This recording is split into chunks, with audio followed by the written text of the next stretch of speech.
మిథున రాశి వారికి ఈ వారం చాలా అనుకూలంగా ఉంది. రావాల్సిన బెనిఫిట్స్కి రావడం, ప్రభుత్వ ఉద్యోగంలో జాయిన్ అవ్వాల్సిన వాళ్ళకి ప్రభుత్వ పరంగా రావాల్సిన బెనిఫిట్స్ ఏవైతే ఉన్నాయో అవి ఫలిస్తాయి. అయితే ఎంత కష్టపడితే అది వస్తుందనేది భావన మీకు తప్ప ఇంకెవరికి తెలియదు. మీ చేతిలో రూపాయి అంటే జనాలకి ₹1,00,000 అయినా ఈర్ష్యా ద్వేషాలు ఎక్కువగా ఉంటాయి. అయినా సరే అవన్నీ పట్టించుకోకుండా మన పని మనం కష్టపడాలి, సంపాదించుకుని ముందుకు వెళ్ళాలనే భావనతో ఉంటారు. రాశ్యాధిపతి చతుర్థాధిపతి అయిన బుధుడు దశమ స్థానంలో నిలిచిబడి ఉన్నారు. అదేవిధంగా పంచమాధిపతి వ్యయాధిపతి అయిన శుక్రుడు లాభస్థానంలో రవితో కలుస్తున్నారు. కొన్ని సందర్భాల్లో నష్టం వచ్చే అవకాశం కూడా లేదు. ఏదైనా వ్యవహారాలు చేసేటప్పుడు ఆచితూచి వ్యవహరించాలి.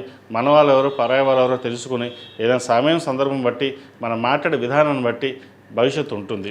ఉద్యోగరీత్యా కూడా మీరు దూర ప్రయాణాలు కలిసి వస్తాయి. ప్రయాణాల విషయంలో కూడా లాభసాటిగా ఉంటుంది. రావాల్సిన ధనం చేతికి అందుకు వస్తుంది. వచ్చిన ధనాన్ని వేరే రూపైన ఇన్వెస్ట్మెంట్ చేయడం, లేదా గృహం కానీ ఆల్రెడీ ఒక ఇల్లు ఉంటే ఇంకొక ఇంటికి అడ్వాన్స్ ఇవ్వడం కానీ ఇటువంటి కార్యక్రమాలు చేస్తారు. వివాహం కాని వారికి మంచి సంబంధం కుదురుతుంది.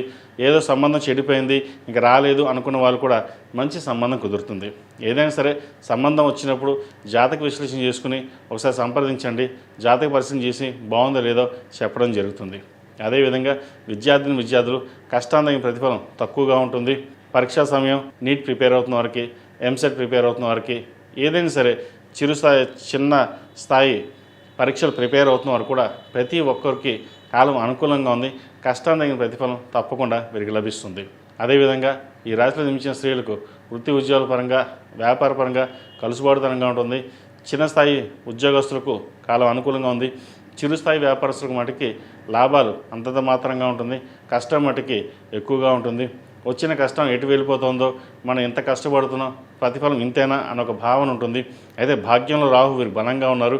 ఏ పని చేసినా సరే తొందరపాటు నిర్ణయాలు తీసుకోకుండా ఆచితూచి వ్యవహరించాలి. పక్కవాడు వేసే ఎత్తులు పై ఎత్తులు ఏంటో అవి మనం ఆలోచించుకుని దాని తగ్గట్టుగా నడుచుకోవాలి.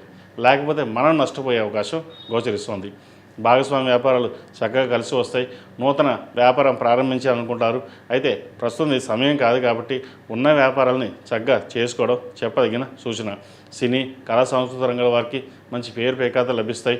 దూర ప్రాంత ప్రయాణాలు కలిసి వస్తాయి.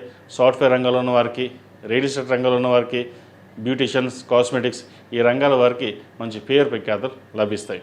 ఈ రాశి వారు ప్రతిరోజు ప్రతినిత్యం ఓం నమో నారాయణ ఒత్తులతో దీపారాధన చేయడం, అదేవిధంగా మంగళవారం నాడు, శుక్రవారం నాడు ఆరావళి కుంకుమతో అమ్మవారికి కుంకుమార్చన చేయండి. మంచి ఫలితాలు ఉంటాయి. ప్రతిరోజు ప్రతినిత్యం దుర్గా స్తోత్రం పఠించడం వల్ల సాధ్యమైనంత వరకు నరదిష్టి అనేది తగ్గుతుంది.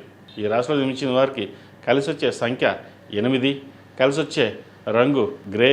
ఏదైనా పని మీద బయటకు వెళ్ళినప్పుడు సోమవారం కానీ శనివారం అనేది వెళ్ళండి. మంచి ఫలితాలు సంప్రాప్తిస్తాయి. ఈ పూజస్టోర్.in పసుపు కుంకుమ నుంచి దేవతా విగ్రహాల దాకా అన్ని రకాల పూజలు, వ్రతాలు, గృహప్రవేశం, హోమాది శుభకార్యాలకు కావాల్సిన పూజా సామాగ్రి అంతా ఒక్కొక్క క్లిక్ తోనే మీ ఇంటి వద్దనే పొందండి. ఈ పూజస్టోర్.in